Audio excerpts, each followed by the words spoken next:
വർഷം 1905. കിഴക്കിന്റെ വെനീസ് എന്നറിയപ്പെടുന്ന ആലപ്പുഴ പട്ടണത്തിന്റെ ഹൃദയഭാഗത്ത് ഒരു ചെറിയ തുടക്കം. ശ്രീ പി രാജപ്പൻ പിള്ള എന്ന ദീർഘദർശി അന്ന് ആർക്കും അത്ര പരിചിതമല്ലാത്തൊരു കച്ചവടം ആരംഭിച്ചു.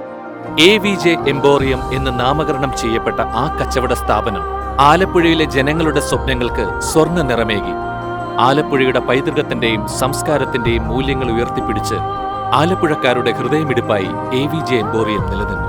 1938 ഇറങ്ങിയ മലയാളത്തിലെ ആദ്യ ശബ്ദ സിനിമയായ ബാലനിൽ AVJ എംപോറിയത്തിന്റെ സാന്നിധ്യം കാണാൻ കഴിയും. ഹലോ, ഇൻസ്പെക്ടർ ആണോ? ഞാൻ AVJ എംപോറിയത്തിൽ നിന്ന് സംസാരിക്കുന്നു. കാലങ്ങൾ മാറിമറഞ്ഞു. ആലപ്പുഴയിൽ ഒരുപാട് മാറ്റങ്ങളുണ്ടായി. കാലഹരണപ്പെടാതെ കാലാനുസൃതമായ മാറ്റങ്ങളോടെ AVJയും ആലപ്പുഴയ്ക്കൊപ്പം വളർന്നു. പി രാജപ്പൻ പിള്ള ആരംഭിച്ച AVJ എംപോറിയം പിന്നീട് R പരമേശ്വരൻ പിള്ളയും അദ്ദേഹത്തിന്റെ 7 സഹോദരന്മാരും ചേർന്ന് ഇപ്പോൾ കാണുന്ന നിലയിലേക്ക് അതിനെ കൂടുതൽ വിപുലീകരിക്കുകയും ചെയ്തു.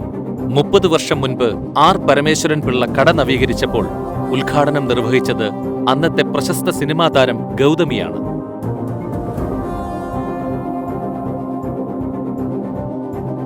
വെറും കച്ചവടത്തിലുപരി ആലപ്പുഴയിലെ ജനങ്ങളുടെ മനസ്സറിഞ്ഞ് അവരുടെ ആവശ്യങ്ങൾ മനസ്സിലാക്കി അവർക്കൊപ്പം നിൽക്കുന്ന സ്ഥാപനമാക്കി R പരമേശ്വരൻ പിള്ള എന്ന മണിയണ്ണൻ AVJയെ മാറ്റി.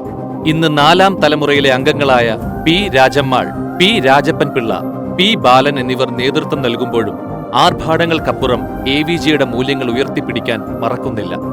ന്യായമായ വിലയും കസ്റ്റമേഴ്സിനോടുള്ള മാന്യമായ പെരുമാറ്റവും കൊണ്ടാണ് AVJ എന്ന പേര് ജനങ്ങൾക്കിടയിൽ ഇന്നും നിലനിൽക്കുന്നത്.